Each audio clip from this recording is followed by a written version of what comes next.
खुशामदीद, good morning, इस्तकबाल, आप सबका बहुत बहुत शुक्रिया और बहुत बहुत स्वागत उन तमाम लोगों का जो हमारे साथ इस प्रोग्राम का हिस्सा हैं, हमारे साथ ज्वाइन कर रहे हैं। 8:37 प्रोग्राम सलाम जेके का आगाज हुआ है। हमारा और आपका साथ 10 बजे तक रहेगा। मैं हूं आपके साथ आसिफ रशीद और स्टूडियो में ज़हूर लोला भी मेरे साथ 10 बजे तक साथ निभाएंगे और आप तमाम लोगों के बिना ये प्रोग्राम अधूरा रहता है। इस कार्यक्रम का हिस्सा बने, ज़रूर अपना फीडबैक हम तक पहुँचाते रहें। मुख्तलिफ मौज़ूआत जिनमें खबरें हैं, तज्ज़िया और तबसरा है पर मबनी प्रोग्राम जो कि 1.5 घंटे तक हमारा और आपका साथ रहता है। इस दौरान मुख्तलिफ सेगमेंट से हम गुजरते हैं। हिस्ट्री ऑफ द डे से शुरुआत होती है और उसके बाद कॉलिंग वाले स्पेशल सेगमेंट पर, जिसको आज कंटिन्यू करने की हमारी कोशिश जारी रहेगी। 9:45 के आसपास इस सिलसिले को आगे ले जाएंगे। तो आप अपने इलाकों से ज़रूर कॉल्स कीजिएगा, प्रोग्राम में अपनी बात रखिएगा। चारों नंबर्स आपकी स्क्रीन पर आ जाएंगे। आज बात मौसम की होगी। जम्मू कश्मीर के अंदर सियासी मौसम काफ़ी गरमाया है, पारा और गरमाता चला जा रहा है। मुख्तलिफ हिस्सों के अंदर सियासी सरगर्मियां, एक दूसरे पर ताबड़तोड़ हमले और अवाम से वादे।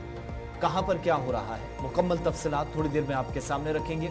और न सिर्फ टेलीविजन स्क्रीन पर, जो बार बार हम बताते हैं कि अलग अलग सोशल मीडिया प्लेटफॉर्म्स पर भी आप हमें ज्वाइन करेंगे, इस प्रोग्राम का हिस्सा बनेंगे और अपनी बात हम तक पहुंचाते रहेगा।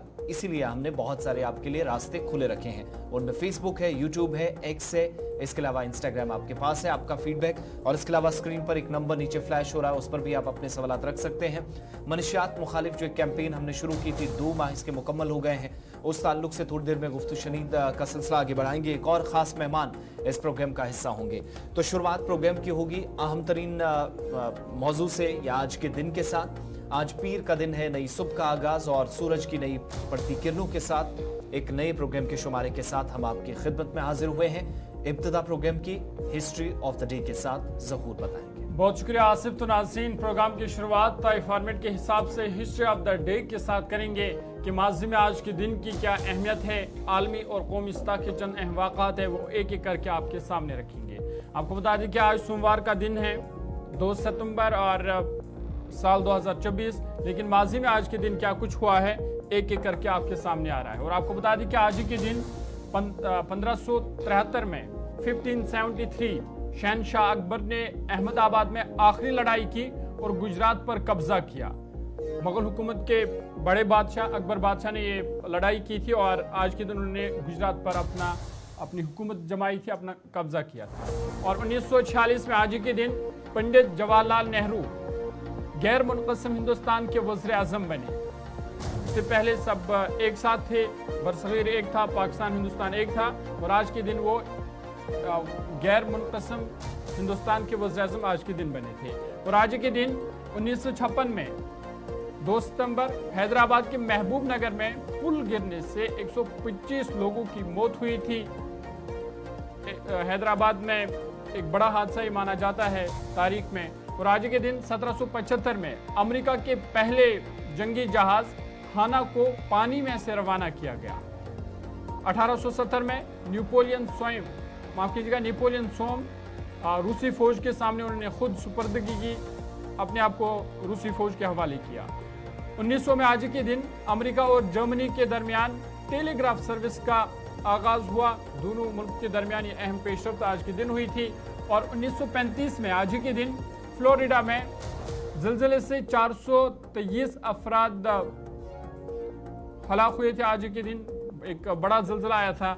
1945 में आज के दिन 2 सितंबर जापान से शिकस्त के बाद 6 साल तक जारी दूसरी आलमी जंग का खात्मा आज के दिन हुआ। और इस जंग के क्या नताइज थे वो आज तक हम देख रहे हैं। और 1949 में आज के दिन चीन में आतिशज़दगी के एक वाक़े में 1700 अफराद मारे गए। 1969 में आज के दिन अमेरिका की न्यूयॉर्क में ATM को पहली बार दुनिया के सामने पेश किया गया। तब एक नई मशीन के तौर पर इसे पेश किया गया था।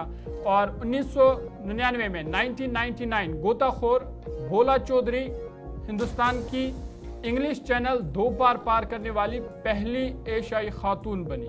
ये एजाज़ उनके नाम आज दर्ज हुआ। और 1973 में आज के दिन नीदरलैंड ने हॉकी वर्ल्ड कप अपने नाम किया था। एक बड़ी जीत और बड़ा कारनामा नीदरलैंड का कि हॉकी टीम ने आज के दिन 1973 में हॉकी का वर्ल्ड कप अपने नाम किया था। ये चंद अहम वाक़ात थे कौमी और आलमी सतह के ये हमने आपके सामने रखे कि माजी में आज के दिन की क्या अहमियत है, लेकिन अब बात आज के दिन के हवाले से करेंगे। और सबसे पहले बात मौसम की, क्योंकि अगले 24 घंटों के दौरान कई इलाकों में ताज़ा और ज़्यादा और तेज़ बारिशें हो सकती है, जिसकी वजह से जो आमतौर पर जो सरगर्मियां चल रही है वो मुतासर हो सकती है। आपको बता दें कि आज फिर से मौसम में तब्दीली का इम्कान है। आइंदा 24 घंटों के दौरान जो पहाड़ी इलाकों है, मैदानी इलाकों में तेज़ बारिशें हो सकती है, जबकि बालाई इलाकों में हल्की बर्फबारी भी हो सकती है। और ये 4 सितंबर से 5 सितंबर तक मौसम ऐसा ही रहेगा। कई इलाकों में तेज़ बारिशें होंगे और पहाड़ी इलाकों में जो बर्फबारी का इम्कान है। और इस वाले से और एक मगरबी डिस्टर्बेंस आ रहा है, जिसकी वजह से जम्मू कश्मीर में आज के दिन कई इलाकों में अगले 24 घंटों के दौरान ज़्यादा और तेज़ बारिशें हो सकती है। और इम्कान ये भी है कि जो हायर रीचेस है, पहाड़ी इलाके हैं, उनमें आज हल्की बर्फबारी भी हो सकती है, जिसकी वजह से कई इलाकों में खासकर शाम देर तक ये बारिशों का सिलसिला जारी रहने वाला है। और 4 सितंबर और 5 सितंबर तक यही सूरत रहने वाली है। बारिशें होंगी और कई इलाकों में बर्फबारी की भी इतलात है। वहीं खबर यह भी कि फिर 6 से 7 मौसम में थोड़ी बेहतरी आ सकती है, लेकिन फिर भी कई इलाकों में बारिश का सिलसिला जारी रहेगा। ताहम 8 और 12 सितंबर के दरमियान मुकम्मल तौर पर मौसम खुश्क रहने का इम्कान है।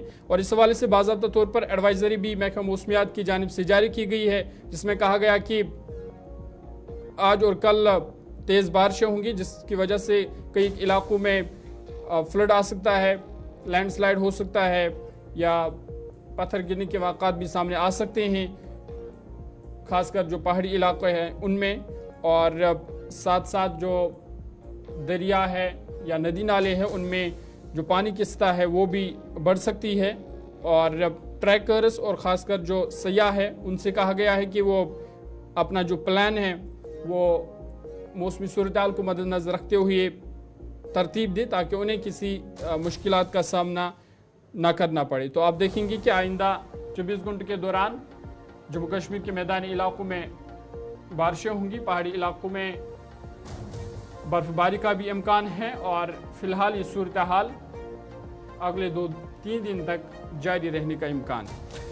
मौसम के हवाले से बात थी। आइंदा 24 घंटों के दौरान तेज़ हवाओं का असर दोनों सूबों में देखा जाएगा। मगरबी हवाओं का असर महकमा मौसमियात के श्रीनगर और जम्मू दफ्तर के मुताबिक, और भारत सरकार के जो ऑफिशियल मेट्रोलॉजिकल डिपार्टमेंट है या महकमा मौसमियात है, उसने भी इस खबर की तस्दीक कर दी है कि शुमाली भारत के अंदर मुख्तलिफ इलाकों के अंदर तेज़ हवाएं या फिर ये मानसून का जो आखिरी पड़ाव है वो कुछ एक हिस्सों में नुकसान पहुंचा सकता है, इसलिए एहतियात बरतने की ज़रूरत है। वार्निंग्स इसीलिए बैक टू बैक गुज़श्ता कई रोज़ से जारी की जा रही थी, बिलखुसूस उन इलाकों में जहाँ पर ट्रैकिंग करने के लिए ट्रैकर्स निकलते हैं। परेशानी ना हो, इस चीज़ से बचने के लिए इकदाम हम सबको उठाने पड़ेंगे। आगे बढ़ेंगे और बात करते हैं उस मंसूबे की जिस पर सबकी नजरें थी और इस साल तवक्को की जा रही थी कि इस मंसूबे में अहम पेशरफ्त होगी और माहौलियाती क्लियरेंस वगैरह मिलने के बाद शायद जम्मू कश्मीर के अंदर बिजली को लेकर जो सवालात उठते रहे या उठते हैं, उनका जवाब हुकूमत तलाशने की कोशिशें कर रही है।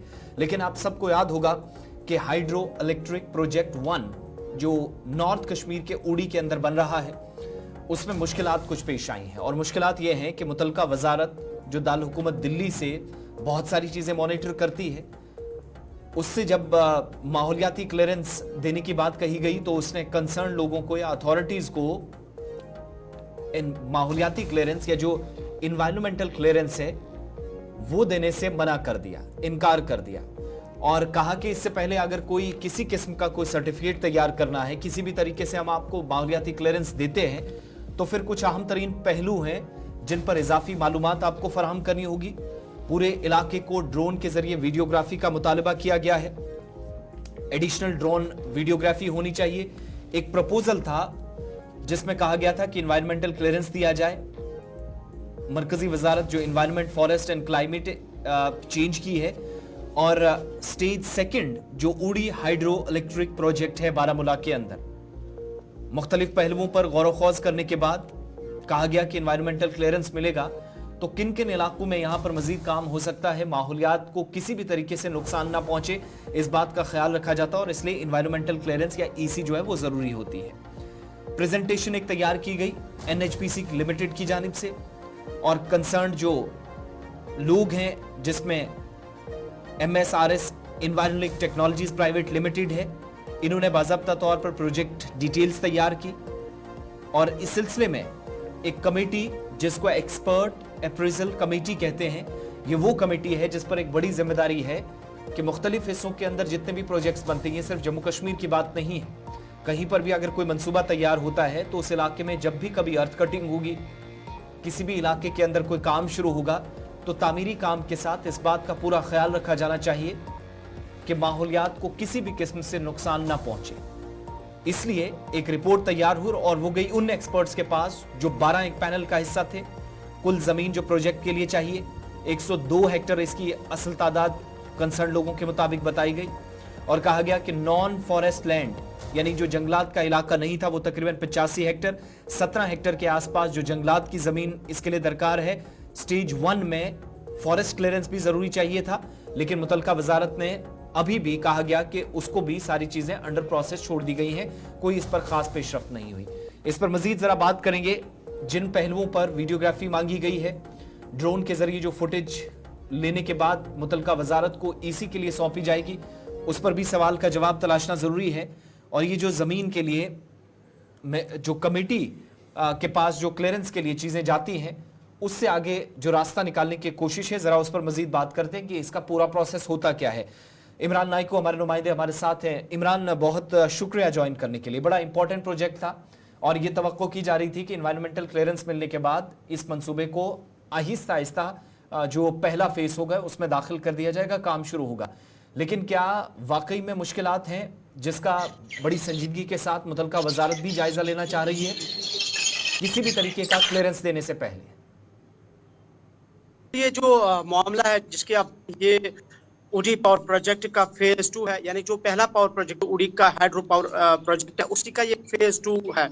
और इसमें जो ministry of environment, forest and ecology की जो माहिरीन कमेटी है, जिन्होंने इस हवाले से जो उनके सामने एनएचपीसी और उसकी मुशीर कंपनी जो प्रपोजल सामने रखा है एनवायरनमेंट क्लियरेंस की, उस एनवायरनमेंट क्लियरेंस के को फिलहाल उन्होंने डेफर किया, उसकी मंजूरी को फिलहाल डेफर किया है जो उन्होंने क्लियरेंस दी थी। और इसमें यह कहा गया है कि एक तो ये जो प्रोजेक्ट है इस पे कुल 102 हेक्टर जमीन है, जिसपे 85 नॉन फॉरेस्ट और 17 कनाल या 17 हेक्टर जो जमीन है वो फॉरेस्ट लैंड है। तो इस मामले में तमाम मालूमात बताई गई है कि वो कमेटी को फराहम कर, क्योंकि अब जो इस पूरे इस प्रोजेक्ट का जो मामला है ये एनवायरनमेंट से रिलेटेड है, इकोलॉजी से रिलेटेड है और फॉरेस्ट से रिलेटेड है। और ये जो सामने तजावीज़ पेश की गई है, जो प्रपोजल ड्राफ्ट सामने रखा है एनएचपीसी और उसके साथ जो कंपनी यहाँ पे है जिसका आपने भी नाम बताया, इसकी ताकि इसको एनवायरनमेंट क्लियरेंस की मंजूरी मिले। लेकिन फिलहाल उसको इसलिए डेफर किया गया है क्योंकि इसमें कई सारे जो इकोलॉजिकल कैरेक्टरिस्टिक्स है उनको पूरा करना लाजमी है। जैसे कि इसमें ये देखना है कि एक तो माहौल को देखना है, दूसरा कि वहाँ जो स्पीशीज है, जो जंगली जानवर है, उनके तहफ़्फ़ुज़ का किस तरह ख्याल रखा गया है। वहाँ पे जो एनएचपीसी ने और दीगर जो इसके साथ मुतालिका इदारे हैं, वहाँ जो वीडियोग्राफी फोटोग्राफी की गई है वो भी इस मिनिस्ट्री की जो माहिरीन कमेटी है उन्होंने कहा कि वो भी सामने रखे। और तीसरा ये कि एनवायरनमेंट के जितने भी पहलू हैं, किस तरीके से एनवायरनमेंट को असरअंदाज ना हो, वो जो कैरेक्टरिस्टिक्स वहाँ पे फाइल किए गए हैं वो डिटेल्स जो है उसको मिनिस्ट्री के सामने यानी एनवायरनमेंट मिनिस्ट्री के सामने रखनी है, तब जाके इस पे जो है फाइनल कोई फैसला लिया जा सकता है। एज सच यही मामला नॉटशल में हम समझने की कोशिश करेंगे कि जो उड़ी के अंदर ये पावर प्रोजेक्ट बन रहा है, उड़ी का पावर हाइड्रो पावर प्रोजेक्ट का फेज 2 जो है, इस पे जो काम शुरू किया गया है, लेकिन अब यह है कि एनवायरनमेंट जो क्लियरेंस है वो इस पे लाजमी है। तो इसलिए मामला यही है कि तमाम पहलुओं को पूरा करने के बाद ही वजारत की तरफ से इनको क्लियरेंस दी जा सकती है। और ख़ासकर जैसे कि मैंने कहा कि जो भी इकोलॉजिकल कैरेक्टरिस्टिक्स है और एनवायरनमेंट के जितने भी इश्यूज़ है और फॉरेस्ट से रिलेटेड फॉरेस्ट का भी ख्याल रखना है, एनवायरनमेंट का ख्याल रखना है। और सबसे बड़ी बात यह है कि जो लोगों के साथ एनएचपीसी और मुशीर कंपनी ने जो उन्होंने वहां से बातें की है, जो उनके साथ डिस्कशंस हुआ है, तो उनके लोगों ने जो अपनी तजावीज़ की वो भी कहा गया है कि वो पूरा जो है सामने रख के ड्रोन कैमरा से जो फुटेज ली गई है वो भी मिनिस्ट्री के इमरान सामने नाइक को पेश जब करनी फर्स्ट है। स्टेज का काम हुआ था तो हमारी जानकारी के मुताबिक मुतलका वजारत ने फॉरेस्ट क्लियरेंस भी तकरीबन 54.7 हेक्टर जो फॉरेस्ट लैंड थी उसके लिए दिया था। फेज सेकंड में क्या या तो फॉर्मेलिटीज पूरी नहीं हुई, तकनीकी वजूहात कुछ रही, एक तो वो, और दूसरा कोई फर्दर डेडलाइन इसमें फिक्स की गई है कि मजीद कब तक ये काम कंप्लीट करना, ऊपर जो डिटेल्स और तलब की गई हैं वो कितने मुकर्रर मुद्दत के अंदर आपको भेजनी है, उसके बाद शायद कोई इसको हरी झंडी मिल सके? जी बिल्कुल, जो पहला फेज 1 है आपको याद होगा 1997 में वो कंप्लीट हुआ था, और जैसा कि आपने भी कहा कि उसको बाकायदा तौर पर एनवायरनमेंट क्लियरेंस मिली थी इदारे की तरफ से, मुतल्लिका इदारे की तरफ से। लेकिन इसका जो मामला है, पहले आपको मैं ये बताऊं कि जो लोकल्स हैं उन्होंने पहले इस पे एतराज़ात किए थे, और इसलिए कि एक तो वहाँ जंगल का कटाव हो रहा है, फॉरेस्ट लैंड इसमें जारी है, दूसरा ये कि माहौलियाती आलूगी का इससे खतरा लाक है, तीसरा ये कि जो जंगली जानवर है जो वहाँ पे जो भी स्पीशीज है उनको वो इसे मुतासर हो सकते हैं, और तीसरा ये कि as per the norms rules and regulations इस तरीके के जो भी प्रोजेक्ट्स बनाए जाते हैं तो उनको लाजमी है कि उनको रूल्स एंड रेगुलेशंस के तहत ही मंजूरी मिलती है। और इस पे हालांकि जो पूरी जो प्रपोजल है वो ड्राफ्ट तैयार किया गया है और इस कमेटी के सामने रखा भी गया है, लेकिन कमेटी ने उसी प्रपोजल को अब रिव्यू किया है, और उसी रिव्यू के करने के बाद उसमें कुछ चीजें जो है वो पाई गई है कि जिसको और बनाने की जरूरत है। तो फिलहाल इस कमेटी के लिए टाइम भी फ्रेम भी दिया गया है, और इस एसपीसी और इसके साथ जो मुशीर कंपनी है कमेटी की तरफ से उन्हें टाइम फ्रेम भी दिया गया है कि जो जो अभी आपके पास चीजें अभी इनकम्प्लीट है वो उसे करना लाजमी है। और खासकर जैसे कि आपने भी शुरू में कहा कि वीडियोग्राफी जो इसमें ड्रोन फुटेज वगैरह जो है वो सारा मिनिस्ट्री के सामने। बहुत बहुत शुक्रिया इमरान, मुकम्मल तफसीलात फराहम करने के लिए। ये उस मंसूबे की बात हो रही है जिसका सेकंड फेज है, और ईएसी जो एक्सपर्ट्स अप्राइजल कमेटी है उसने बाज़ाब्ता तौर पर उड़ी का जो फर्स्ट स्टेज था उसके लिए जो क्लियरेंस दिया था, उसके बाद ये मुशाहिदा शुरू किया था स्टेज सेकंड का, जिसमें ये मंसूबा है जो दरियाए किशन गंगा जो वादी कश्मीर में बांडीपुरा के करीब वाक़ई किशन गंगा जो तकरीबन 330 मेगावाट जो बिजली पैदा करने की सलाहियत यहाँ पर इस मंसूबे के तहत है। पावर स्टेशन मोट पानी की दस्तयाबी से ये फ़ायदा उठाने की एक कोशिश है, और 2018 में एनएचपीसी के ज़रिए स्टेज 1 जो ख़त्म हुआ फिर सेकंड शुरू किया गया, और किशन गंगा पावर स्टेशन में दरियाए किशन गंगा से दरियाए मधुमती में पानी की मुंतकली भी शामिल है, जो दरियाए झेलम के एक आप कह सकते हैं एक ट्रिब्यूटरी या मुआविन दरिया है जो वुलर झील से बहती है, और इस तरीके से दरियाए झेलम जो वुलर झील से गुजरता है अब किशन गंगा या एचईपी से इजाफी पानी हासिल करता है, और नतीजतन पानी का ये बढ़ता हुआ बहाव उड़ी स्टेज 1 और जो सेकंड प्रोजेक्ट का हिस्सा है इसके इस्तेमाल के लिए इजाफी पानी फराहम करता है। ये सारा मंसूबा तैयार है, लेकिन कुछ चीजें जो तकनीकी एतबार से बहुत जरूरी होती हैं बाद में जाकर माहौलियाती कारकुन इस मामले को भी कई मरतबा मुतलका तंजीमों या जो जिम्मेदारान हैं उनके नोटिस में लाते रहे कि यहाँ पर खिलाफ वर्जी हुई, तो उन सारी चीज़ों का पहले से ख्याल रखा जा रहा है। कुल मिलाकर इस मंसूबे पर 2167.61 करोड़ रुपए खर्च होने हैं, और इसमें इन्वायरमेंटल मैनेजमेंट प्लान जो है या इन्वायरमेंटल पोल्यूशन कंट्रोल जो है यानी माहौलियात के ताल्लुक से जो तहफ़्फ़ुज़ात या जो इक़दामात उठाने हैं वो तकरीबन 3010.70 लाख रुपए खर्च होने हैं, और ऑपरेशन और मेंटेनेंस के लिए जो पैसा है वो तकरीबन 2819.91 लाख रुपए रखे गए हैं। इसके अलावा 402.84 लाख रुपए पर एनम सरकार के मुताबिक मंसूबों पर खर्च करने के साथ साथ फिर इतनी ही एक्सपेक्टेशंस की जाती हैं कि मंसूबों से वापस आए। अब ये प्रोजेक्ट कब कंप्लीट होगा अभी इसका अंदाजा लगा पाना मुश्किल है, क्योंकि क्लियरेंसी अभी माहौलियात जो एक बेसिक नेसेसिटी है वो कंप्लीट नहीं हो सकी है। चलिए, ये थी हाइड्रो पावर प्रोजेक्ट के हवाले से बात अब ज़रा सियासत की करते हैं, क्योंकि जम्मू कश्मीर में इस वक्त सियासी माहौल गर्म है। असम्बली इंतखाबात की तैयारियां चल रही है और जोर जो है लोगों में इस हवाले से कहीं ना कहीं उत्सव दिख रहा है। और बात भारतीय जनता पार्टी की करते हैं और वज़ीर दाखिला अमित शाह का बड़ा बयान। वज़ीर दाखिला अमित शाह ने कहा कि जम्मू कश्मीर में भाजपा की हुकूमत बनना लगभग तय है। उन्होंने कहा कि हमारी जो हुकूमत होगी उसकी बुनियाद तरक्की होगी और तरक्की की बुनियाद पर हमें जम्मू कश्मीर के लोगों का साथ मिलेगा और आने वाली जो हुकूमत होगी वो भारतीय जनता पार्टी की होगी।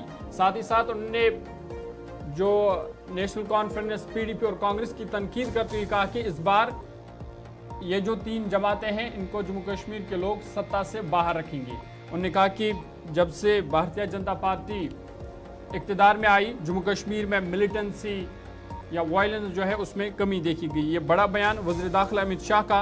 उन्होंने कहा कि भारतीय जनता पार्टी यकीनी तौर पर जम्मू कश्मीर के मरकज़ के ज़ेर इंतज़ाम इलाके में हुकूमत बनाएगी और वहाँ और तरक्याती काम जो है तरक्की की बुनियाद पर उन्हें जम्मू कश्मीर के लोग साथ देंगे। उन्होंने कहा कि गुज़िश्ता 10 सालों के दौरान मिलिटेंसी के वाक़ात में 69% कमी देखने को मिली, शहरियों के कत्ल गारत में 80% कमी देखने को मिली, जबकि सिक्योरिटी फोर्स की हलाकतों में 44% कमी देखने को मिली है। उन्होंने कहा कि हमारी जो इंतखाबात में हमारी मुहिम की जो बुनियाद होगी वो तरक्की होगी।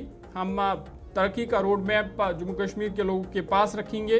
उन्होंने इस बात पर भी जोर दिया कि हिंदुस्तान के आइन के आर्टिकल 370 को मनसूख करने के बाद वज़ीर आज़म नरेंद्र मोदी ने जम्मू कश्मीर में तरक्की के तमाम दरवाजे खोल दिए। उन्होंने कहा कि यूटी में मिलिटेंसी के वाक़ात में कमी देखने को मिली, पथराव का कल्चर ख़त्म हो गया और कहा कि भारतीय जनता पार्टी या जो इस वक्त इंतज़ामिया है वो जम्मू कश्मीर की तरक्की की राह पर गमज़न है। उन्होंने कहा कि जम्मू वाहिद शहर है जिसमें IIT, IIM और एम्स बनाए गए। साथ ही उन्होंने कहा कि तालीम या सेहत के शोबे में जम्मू कश्मीर में जब से आर्टिकल 370 मनसूख हुआ तरक्की देखने को मिली। साथ ही साथ जो पसमानदा तबके हैं उन्हें रिजर्वेशन दी गई, समाज के हर तबके को उसका हक दिया गया। और उन्होंने कहा कि यही वजह है कि जम्मू कश्मीर के लोग इस बार साथ देंगे भारतीय जनता पार्टी का और आने वाली हुकूमत भारतीय जनता पार्टी की होगी। आगे बढ़ते हैं, बात भारतीय जनता पार्टी की हो रही है तो आपको बता दें कि जो इस वक्त इंतखाबी सरगर्मियाँ भारतीय जनता पार्टी की चल रही है उसको मज़ीद मजबूत करने के लिए जो फ़हरिस्त जारी की गई थी भारतीय जनता पार्टी की जानिब से स्टार कैंपेनर्स की, उनका दौरा अब जम्मू कश्मीर में शुरू होगा। और 9 सितंबर के बाद आप देखेंगे कि मरकजी वुज़रा एक एक करके जम्मू कश्मीर का दौरा करेंगे और यहाँ पर जो भारतीय जनता पार्टी का कैडर या पार्टी है उसको मजबूत करने की कोशिश करेंगे। इसमें सबसे अहम नाम जो था वो वज़ीर आज़म नरेंद्र मोदी का था। अमित शाह और मरकजी वज़ीर दाखिला अमित शाह, वज़ीर दिफा राजनाथ सिंह और भारतीय जनता पार्टी के कौमी सदर JP नड्डा और दीगर जो मरकजी वुज़रा, एक लंबी फहरिस्त थी जो स्टार कैंपेनर्स बनाए गए थे भारतीय जनता पार्टी के। यहाँ जम्मू कश्मीर में वो जो भारतीय जनता पार्टी की इंतखाबी मुहिम है उसमें हिस्सा लेंगे और उस मुहिम की क़यादत करेंगे। और अब आप देखेंगे कि आने वाले दिनों में लगभग 9 सितंबर के बाद ये मरकजी वुज़रा का दौरा जो जम्मू कश्मीर है वो एक एक करके अब शुरू हो जाएगा। और इनमें वज़ीर आज़म नरेंद्र मोदी, वज़ीर दाखिला अमित शाह, कौमी सदर JP Nadda, defence minister Rajnath Singh, कहा जा रहा है कि 9 सितंबर के बाद ये जम्मू कश्मीर का दौरा करेंगे। और जो पहले मरहले की तारीख है या जिसके लिए वोट डाले जाएंगे 18 सितंबर, इससे पहले ही ये इनका दौरा होगा और यहाँ पर भारतीय जनता पार्टी को मजबूत करने की कोशिश करेंगे, क्योंकि जम्मू कश्मीर के साथ साथ हरियाणा के भी असेंबली चुनाव होने वाले हैं और वहाँ पर भी मरकजी वुज़रा का दौरा होगा। जम्मू कश्मीर और हरियाणा में दोनों रियासतें यूटी में 90 असेंबली सीटें हैं और जिसको लेकर अब भारतीय जनता पार्टी ने कमर कस ली है और आने वाले दिनों में अब मरकजी वुज़रा का दौरा जम्मू कश्मीर शुरू होगा। भारतीय जनता पार्टी के खेमे में तैयारियां हैं, दीगर जमातें भी इस वक्त सरगर्म हैं और इस वक्त देख रहे हैं मुख्तलिफ हिस्सों के अंदर तैयारियों के बीच दिल्ली के अंदर भी और जम्मू कश्मीर में भी काफ़ी ज़्यादा हलचल है। सोशल मीडिया से लेकर मीडिया तक और तमाम चीज़ें इस वक्त कोशिश की जा रही हैं कि किसी न किसी एतबार से ये सारी तैयारियां फौरी तौर से मुकम्मल हों और वोटरों को लुभाने की तमाम कोशिशें की जा रही हैं।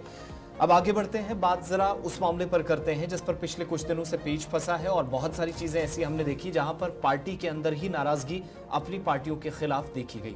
बीजेपी हो, कांग्रेस हो, नेशनल कॉन्फ्रेंस हो, बीजेपी हो, दीगर कई जमातें जिनको एक जगह मैंडेट पॉलिटिक्स का हिस्सा बनते हुए अगर कहीं से एक जगह किसी को उम्मीदवार को मैदान में उतारा गया तो वहीं से कारकुनान बहुत ज्यादा नाराज नजर आए। वो लोग जो किसी पार्टी के साथ 20-20, 30-30 सालों से काम कर रहे थे। इस असमंजस की स्थिति में या इस गैर यकीनी सूरत हाल में भारतीय जनता पार्टी भी फंसी, आज भी फंसी है।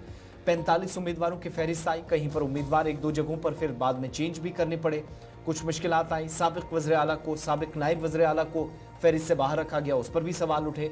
लेकिन इस बीच एक और फहरिस्त आप देखेंगे आज या कल सामने आएगी जिसमें पार्टी सदर के नाम को लेकर जो सवालात पूछे जा रहे थे, पार्टी जराये के मुताबिक तकरीबन इन इंतखाबी सरगर्मियों में आज या कल ये साफ हो जाएगा। पार्टी सदर रविंद्र रैना को नौशहरा से टिकट मिल सकती है। पार्टी जराये इस बात की कंफर्मेशन कर रहे हैं कि बहू से जम्मू के अंदर जो बाहू फोर्ट वाली सीट है, जो आप जानते हैं इस बार एक नई सीट बनी डिलिमिटेशन के बाद 5 मई को जो रिपोर्ट आया था, तो 3 हफ्तों के अंदर हमने काफी ज्यादा सरगर्मियां देखी जिसमें उतार चढ़ाव और इतलात ये भी कि अलग अलग जगहों पर नाराजगी भी इन सबके बीच में देखने को मिली है। रविंद्र रैना जिनको लेकर कहा जा रहा था कि क्या नौशहरा से जो उनकी रिवायती सीट रही है, पहले भी वो वहां से जीतकर 2014 में आए और काफी मजबूत उनका गढ़ माना जाता रहा है। इस बार क्या होगा वो दूसरी बात है, लेकिन नौशहरा के अंदर जहां नेशनल कॉन्फ्रेंस के सुरेंद्र चौधरी उनके सामने हैं, मजबूत दावेदार हैं, पर्चा नामजदगी दाखिल कर चुके हैं और रविंद्र रैना यहां से मैदान में होंगे या नहीं, इस सवाल का जवाब तकरीबन तलाश कर लिया गया है। पार्टी के अंदर जरा ये भी बताते हैं कि आने वाले दिनों में शायद ये जो सस्पेंस था ये मुकम्मल तौर पर खत्म हो जाएगा। इसके अलावा न सिर्फ रविंद्र रैना बल्कि कविंदर गुप्ता जिनको लेकर कहा जा रहा था कि गांधीनगर या फिर बहू वाली सीट, तो पार्टी के जो वो वाइस प्रेसिडेंट हैं उनको बाहू सीट से उतारा गया है। इसके अलावा पवन खजूरिया का नाम भी उधमपुर ईस्ट कॉन्स्टिट्यूंसी से जो बिल्कुल पार्टी जराये ने इस बात की तस्दीक की है कि उनका नाम लगभग तय है और आइंदा दिनों में ये सारे जो कैंडिडेट्स हैं कम से कम मामलात इस हद तक ना पहुंचे कि पार्टी के अंदर किसी किस्म की बगावत हो और पिछले 3-4 दिनों में जो कुछ हुआ वैसी परेशानी ना बने, चीजों को बहुत हद तक हल कर लिया गया। एक बात, दूसरी ये कि न सिर्फ बीजेपी बल्कि कांग्रेस के अंदर भी इतलात यह है कि कांग्रेस भी इसी तरह की कोशिशें कर रही है, जो कुछ बीजेपी में हुआ वो उनको सहना ना पड़े, इसके लिए एक अलग किस्म का प्लान या अलग किस्म की हिकमत अमली तरतीब दी जा रही है। इस पर मजीद जरा बात करेंगे, हमारे साथ शिल्पा शर्मा ज्वाइन कर रही हैं, सीधा उनके पास जम्मू चलते हैं। शिल्पा, एक चीज तो ये बताइएगा कि बीजेपी के अंदर जो पार्टी कैंडिडेचर को लेकर जो एक तरह से क्योस और कंफ्यूजन था और पार्टी प्रेसिडेंट का, पार्टी के वाइस प्रेसिडेंट का, फॉर्मर डिप्टी चीफ मिनिस्टर का नाम पहली और दूसरी लिस्ट में ना आना, बहुत सारी चीजें इस तरफ इशारा कर रही थी कि शायद इन नामों को ग्रीन सिग्नल ना मिले। लेकिन जैसे जैसे हम लास्ट फेज की तरफ जा रहे हैं, 90 सीट्स पर ऑलमोस्ट कैंडिडेट कंप्लीट करने जा रही है बीजेपी, शायद इस कंफ्यूजन को दूर होते हुए हम देख रहे हैं। क्या तैयारियां हैं और ये जो 3 नाम, Pawan Khajuria, former deputy chief minister Kavinder Gupta और पार्टी प्रेसिडेंट के नाम को क्या मुकम्मल तौर पर माने ग्रीन सिग्नल मिल चुका है या फिर शायद हो सकता है कोई सरप्राइजिंग फेस भी सामने आए? देखिए, जम्मू क्षेत्र से 7 विधानसभा सीटों की बात करें तो उसको लेकर उम्मीदवारों के नाम को लेकर इस समय काफी ज्यादा सस्पेंस बना हुआ है और सोर्सेज भी बता रहे हैं कि जिस प्रकार से आपने कहा कि भारतीय जनता पार्टी के प्रदेश अध्यक्ष जो कि नौशेरा से लड़ेंगे, कविंद्र गुप्ता जो कि वरिष्ठ नेता है जम्मू भाऊ से लड़ेंगे और पवन खजूरिया जो कि उधमपुर ईस्ट से लड़ेंगे। इसको लेकर हरी झंडी जो है वो भारतीय जनता पार्टी के द्वारा दिखा दी गई, हालांकि घोषणा नहीं हुई है। कल बताया जा रहा है कि 7 विधानसभा सीटों पर जो है वो घोषणा भारतीय जनता पार्टी कर सकती है। लेकिन फिलहाल देखिए, बीते कल जो है वो इलेक्शन इंचार्ज राम माधव और डॉक्टर जितेंद्र सिंह की बैठक हुई और बैठक में ये फैसला लिया गया कि इन 3 नामों को जो है वो हरी झंडी दिखाई जाए। लेकिन इससे पहले की बात करें तो 3 से 4 नाम जो है वो इस रेस में थे और उसके बाद सोच विचार करने के बाद इन 3 नामों पर जो है वो मुहर लगा दी गई है, इन 3 नामों को जो है वो हरी झंडी दिखा दी गई है। देखिए, 7 विधानसभा सीटों की अगर हम बात करें, 7 विधानसभा सीटों से 3 की यानी कि मुहर लग चुकी है 3 को हरी झंडी दिखा दी गई है। और वहीं पर जिस प्रकार से 4 विधानसभा क्षेत्रों की बात करें तो जिसमें कठुआ जिला से कठुआ कस्बा आता है, रजौरी जिला से रजौरी कस्बा आता है, और उसके बाद बिश्ना की बात करें तो बिश्ना है, जम्मू क्षेत्र से बिश्ना है, और मर्ग निर्वाचन क्षेत्र है। देखिए राजौरी को छोड़कर जो है वो यानी कि राजौरी को छोड़कर जो 3 निर्वाचन क्षेत्र हैं उसमें अनुसूचित जातियों को जो है यानी कि एसटी को जो है वो रिजर्व वहां पे रखा गया है। और 3 निर्वाचन क्षेत्र जो बचे, कठुआ में इस समय 3 उम्मीदवार जो है वो रेस में है, और उसके बाद बिश्ना की बात करें, बिश्ना से भी 3 है। लेकिन मर्ग निर्वाचन क्षेत्र की बात करें तो मर्ग निर्वाचन क्षेत्र से भी 3 उम्मीदवार है, लेकिन काफी ज्यादा इस समय वहां पर भी सस्पेंस बना हुआ है। मर्ग निर्वाचन क्षेत्र में देखिए एक डीडीसी मेंबर बताया जा रहा है और 2 वरिष्ठ नेता हैं। हालांकि देखिए जिस प्रकार से इस समय ये सस्पेंस बना हुआ है, क्योंकि पिछले साल इस निर्वाचन क्षेत्र को जो है वो आरक्षित जो है वो घोषित किया गया था, रिजर्व किया गया था, और इस समय जो अटकनें लगाई जा रही हैं कि इन तीनों में से जो है वो किसी का नाम जो है वो सामने आ सकता है। तो यहाँ पर भी काफी ज्यादा सस्पेंस बना हुआ है। तो कल 7 विधानसभा सीटों के नाम की घोषणा जो है वो हो सकती है, लेकिन फिलहाल तीनों के जो नाम है, यानी नौशेरा से भारतीय जनता पार्टी के प्रदेश अध्यक्ष रविंद्र रैना, कविंदर गुप्ता बहू से, और साथ ही साथ पवन खजूरिया की बात करें, पवन खजूरिया जिन्होंने 2014 में जो है वो विधानसभा चुनाव इतनी देर से नामों का ऐलान करना, बड़े चेहरों को वापस मैदान में उतारना, क्या ये एक तरह का प्रेशर भी माने? क्योंकि मैंडेट पॉलिटिक्स में बीजेपी को भी काफी ज्यादा पिछले दिनों हमने देखा हंगामे का सामना करना पड़ा, जो कुछ कटरा के अंदर हुआ, फिर जो अखनूर के अंदर जो कुछ हुआ, मड़ को लेकर भी बहुत सारे लोग पार्टी के दफ्तर तक प्रोटेस्ट करने पहुंच गए। तो इस प्रेशर का इतना असर हम देख रहे हैं, या वाकई में यही प्रेशर माने कि बहुत लेट से एक साथ नाम नहीं आ रहे हैं? अभी भी 3 नाम अगर ये अनाउंस आज या कल हो जाते हैं तो अभी भी जम्मू प्रोविंस के अंदर 4 ऐसी इंपॉर्टेंट कॉन्स्टिट्यूंसीज हैं जो गिनकर आपने बताई, जहां पर शायद फाइनल डिसीजन अभी भी पार्टी लीडरशिप नहीं ले पाई है। देखिए इस समय निराशा भी कार्यकर्ता में काफी ज्यादा नजर आ रही है। छम्ब से भी कार्यकर्ता पहुंचे थे, मर्ग से भी कार्यकर्ता पहुंचे थे, तो उस समय एक माना जा सकता है कि प्रेशर काफी ज्यादा बना हुआ है। इसीलिए धीरे धीरे जो है वो नाम की अनाउंसमेंट की जा रही है, क्योंकि देखिए 3 नाम की जिस प्रकार से बात की गई है, हालांकि नौशेरा से रविंद्र रैना जिन पे पहले ही मोहर लग चुकी थी, और सब ये मानने को यानी कि सबके ध्यान में था कि नौशेरा से जो है वो रविंद्र रैना ही लड़ेंगे, तो उन पर पहले से ही मोहर लग चुकी थी। लेकिन धीरे धीरे जो है नामों की घोषणा जो है वो की जाएगी, क्योंकि इस समय काफी ज्यादा प्रेशर भी बना हुआ है भारतीय जनता पार्टी पे। क्योंकि अब देखिए कठुआ कस्बे की बात करें तो वहां से जो 3 उम्मीदवार हैं, और साथ ही साथ बिश्ना की बात करें वहां से भी 3 उम्मीदवार यानी कि रेस में है, तो वहां पर भी काफी ज्यादा इस समय दबाव जो है वो देखने को मिल रहा है, और तीनों अपनी तरफ से प्रयत्न कर रहे हैं कि उम्मीदवारों की बात चल रही है कि 7 उम्मीदवारों की और एक फहरिस्त जारी हो सकती है। तो क्या वो जो 7 होंगे वो सिर्फ जम्मू सूबे के उम्मीदवार होंगे, या कश्मीर सूबे के कुछ उम्मीदवारों का नाम भी उसमें शामिल हो सकता है जिनको टिकट मिल सकती है? जो बिल्कुल देखिए 7 विधानसभा सीटों को लेकर और साथ ही साथ श्रीनगर के 2 सीटों को लेकर भी कल जो सोर्सेस हमें बता रही हैं कि कल जो है वो नाम की घोषणा जो है वो की जा सकती है। बहुत बहुत शुक्रिया डिटेल्स देने के लिए। शिल्पा हमारे साथ जम्मू से ज्वाइन कर रही थी और बता रही थी कि बीजेपी के खेमे के अंदर क्या चल रहा है। 3 बड़े नामों को क्लियरेंस लगभग मिल चुका है या मिलना तय है। पार्टी जरा इस बात की तस्दीक कर रहे हैं, आज या कल तक मजीद इस पर वजाहत कर दी जाएगी। अभी भी 4 ऐसे नाम हैं जिसमें बिश्ना है, मड़ है, राजौरी टाउन है, बाकी सारी सीट्स जो कि एससी के लिए ऑलरेडी आप सब जानते हैं रिजर्व हैं, तो ये 4 सीटें अनाउंस करनी बाकी थी। इसके अलावा कठुआ का जो मेन टाउन है वहाँ भी, और पिछले दिनों जब अनाउंसमेंट हुई तो कठुआ वाली साइड से अगरचे कम आवाज़ें उठी, लेकिन जम्मू प्रॉपर या फिर इसके अलावा मड़ वाली साइड से, फिर अखनूर वाली साइड से हमने देखा काफ़ी ज़्यादा नाराज़गी का इजहार पार्टी काडर की जानिब से किया गया। तो वो एक सारी सूरत हाल दोबारा ना बने, इसलिए सोच समझ कर शायद पार्टी लीडरशिप इस वक्त फैसले ले रही है, और ताखिर भी ये एक वजह हो सकती है। जब बीजेपी की बात हो रही तो ज़रा कांग्रेस क्या कर रही है वो भी आपको बताना ज़रूरी है। दिल्ली के अंदर कांग्रेस की क़यादत इस वक्त भी मौजूद है।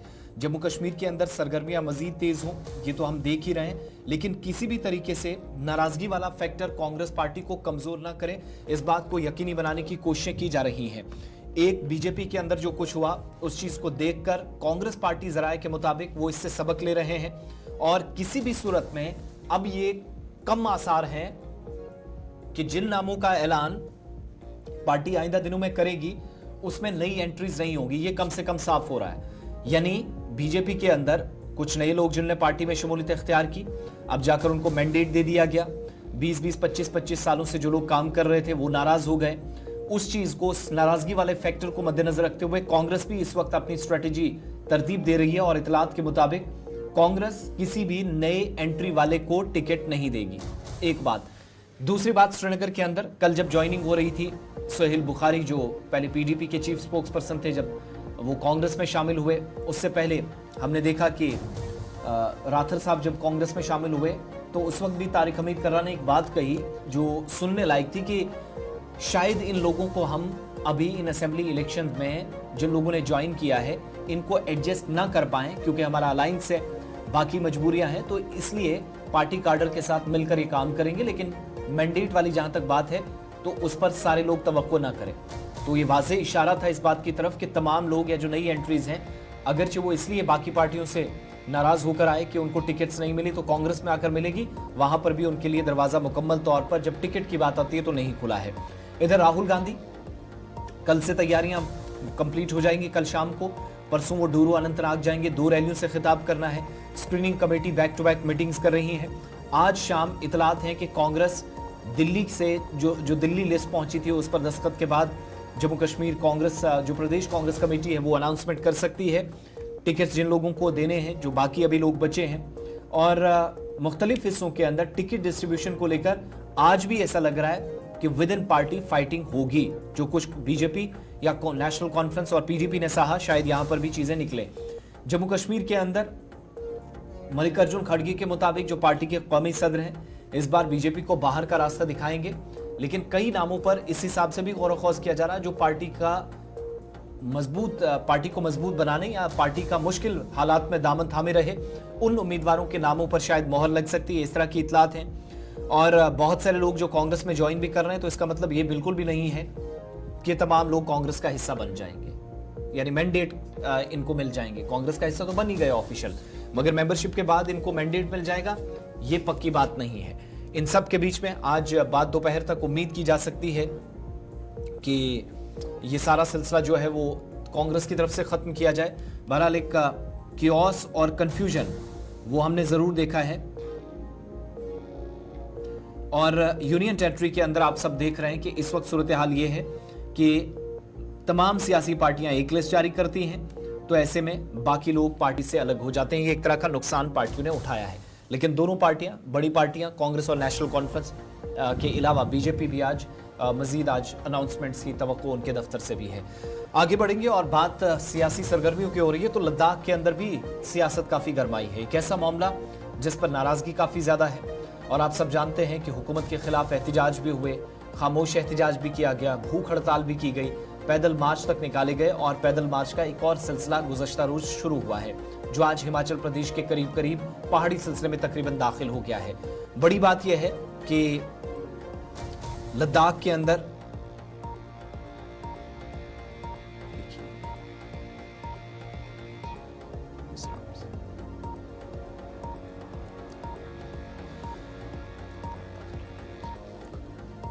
बात मरकज के ज़ेर इंतज़ाम लद्दाख की हो रही है, तो आपको बता दें कि लद्दाख में दिल्ली चलो पद यात्रा की शुरुआत हुई है। कल इस यात्रा का आगाज़ हुआ, जिसमें कई संगठनों या जो तंजीमें हैं, मुख्तलिफ तंजीमें लद्दाख की जो 4 नुकाती एजेंडा का लगातार मुतालबा कर रही है, और ख़ासकर सोनम वांगचुक जो कि एक समाजी कारकुन है और एक साइंटिस्ट भी है, वो भी इस यात्रा का हिस्सा है। और दिल्ली चलो ये जो पैदल मार्च है इसकी शुरुआत हुई है, और लगातार जो मुतालबात है लद्दाख के वो मरकज़ी सरकार के सामने रखे जा रहे हैं, और एक किस्म का दबाव बनाने की कोशिश की जा रही है मरकज़ी सरकार पर कि जो 4 नुकाती एजेंडा है जिनमें स्टेटहुड का ये मुतालबा कर रहे हैं, 6th शेड्यूल का मुतालबा कर रहे हैं, उसके बाद लोकसभा सीटें उसका मुतालबा कर रहे हैं, और ये मुतालबात लेकर अब इस पदयात्रा की शुरुआत बाज़ाब्ता तौर पर हुई है।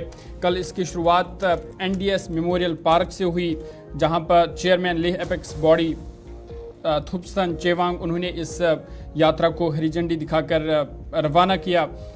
सैकड़ों की तादाद में जो यात्री है या जो कारकुन है वो इसका सपोर्ट कर रही हैं, वो इसका हिस्सा है। इसके अलावा को chairman Leh apex body president Ladakh Buddhist association Chering Dorje वो भी इस पदयात्रा का हिस्सा है, और उनके साथ साथ सैकड़ों की तादाद में जो दीगर कम्युनिटीज़ है या तंजीमें हैं, कुछ मजहबी तंजीमें हैं या पॉलिटिकल सोशल एक्टिविस्ट के साथ साथ जो आम शहरी है वो इस पद यात्रा का हिस्सा बने हुए हैं और करीबन 1000 से ज़्यादा लोग वो इस यात्रा में इस वक्त चल रहे हैं। कल पहला दिन था और अम्बिरपुर के मकाम पर इस यात्रा ने पहला पड़ाव डाला और आज यहाँ से जो है दूसरे दिन की इस शुरुआत होगी। और ये जो पुरअमन तौर पर एहतजाज चल रहा है जिसमें कई मुतालबात है, खासकर 6th शेड्यूल लद्दाख के लिए और भी कई मामलात है। इसमें जो लद्दाख लेह से जो कल रैली शुरू हुई थी वो पहाड़ी सिलसिले में हिमाचल के करीब पहुंच गई है। एपेक्स बॉडी लेह के जिम्मेदारान भी है। करगिल डेमोक्रेटिक अलायंस के मेंबर्स भी बहुत पहले से कह चुके हैं कि हम सपोर्ट इसको कर रहे हैं। लद्दाख बुद्धिस्ट एसोसिएशन के लोग इसके साथ हैं और दीगर कई लोग जिनमें बिलखुसूस नौजवान हैं। मारूफ माहिर तालीम मैग्सेसे अवार्ड याफ्ता सोनम वांगचुक जो लद्दाख के अंदर माहौलियाती कारकुन की हैसियत से भी जाने जाते हैं, उन्होंने ये लड़ाई आपको याद होगा कि 8 माह कबल शुरू की थी, जिसमें भूख हड़ताल भी हमने सख्त मौसम के दरमियान हमने देखी। और दिल्ली चलो पदयात्रा लद्दाख के जो मुतालबात हैं उनके मुतालिक हाथों में प्ले कार्ड्स और बैनर उठाए हुए इस वक्त भी अपने रास्ते पर रवां दवा है। जो लेह वाली साइड से है वो कुल्लू मनाली से होते हुए आपको देखेंगे। जो लेह मनाली हाईवे से जाते हुए दिल्ली पहुंचने की तैयारियां कर रहे हैं। दूसरी तरफ करगिल वाली साइड से जो जम्मू कश्मीर वाली साइड से जम्मू से होते हुए दिल्ली जाने की कोशिशें कर रहे हैं। सोनम वांगचुक जिनकी जानिब से कुछ इल्जामात लगाए गए और पुरानी कुछ यादें जो है वो ताज़ा करवाई कि उनके साथ वक्त गुजरने के साथ साथ जो वादे हुए हुकूमती सतह पर एक भी वफा नहीं हुआ। यही वजह है कि खित्ते के अंदर नाराजगी काफ़ी ज़्यादा है। अभी 5 साल हुए हैं दिल्ली चलो आंदोलन और आज 1 सितंबर को हम 25 किलोमीटर चल चुके हैं और अगले महीने 30 दिन बाद 2 अक्टूबर को गांधी जयंती पे हम राजघाट पहुंचेंगे दिल्ली आपसे मिलने। आपको मालूम है पिछले 5 सालों से और ख़ासकर 1.5 साल से लद्दाख अपने वादों को याद दिलाना चाहता है भारत सरकार से। हमसे वादा किया गया था कि लद्दाख को संविधान के 6वें शेड्यूल में संरक्षित किया जाएगा, जिसमें यहाँ का पर्यावरण, यहाँ की संस्कृति सबका संरक्षण होगा। मगर अभी 5 साल हुए हैं और ये आंदोलन चलता रहा है। हाल में इलेक्शन के कारण इसको स्थगित किया गया था। पिछले 24 अगस्त को लद्दाख की एपेक्स बॉडी जो कि इस आंदोलन को चला रही है, उन्होंने घोषणा की थी कि दिल्ली चलो यात्रा शुरू होगी। उसी के 2 दिन बाद 26 अगस्त को अमित शाह जी ने ट्वीट करके ये घोषणा की कि लद्दाख में 5 नए जिले स्थापित किए जाएंगे। अब इस पे हमें खुश होना है या नाराज़ होना है, ये इस पे निर्भर करता है कि ये ज़िले कैसे ज़िले होंगे। अगर ये ज़िले स्वायत्त परिषद यानी कि ऑटोनमस काउंसिल के साथ डेमोक्रेटिक डिस्ट्रिक्ट्स हों, जिसमें लोग अपने चुने हुए प्रतिनिधि भेजते हैं और वो फैसला करते हैं, जैसा कि 6वें शेड्यूल में संविधान ने सारे जनजातीय इलाकों को दिया है, तो फिर हम ये यात्रा सरकार को, अमित शाह जी को, मोदी जी को धन्यवाद। ये तो थी मरकज़ के ज़ेर इंतज़ाम लद्दाख की बात, जहां पर दिल्ली चलो मार्च जो उसकी शुरुआत हुई है। आज दूसरा दिन है। फिलहाल यहाँ पर छोटा सा ब्रेक लेते हैं। खबरें और भी हैं जो मंशात मुखालिफ, उस पर भी हम आगे चलकर बात करेंगे। आपके कॉल्स को भी लेंगे, लेकिन छोटे से तजारती वक्फे के बाद।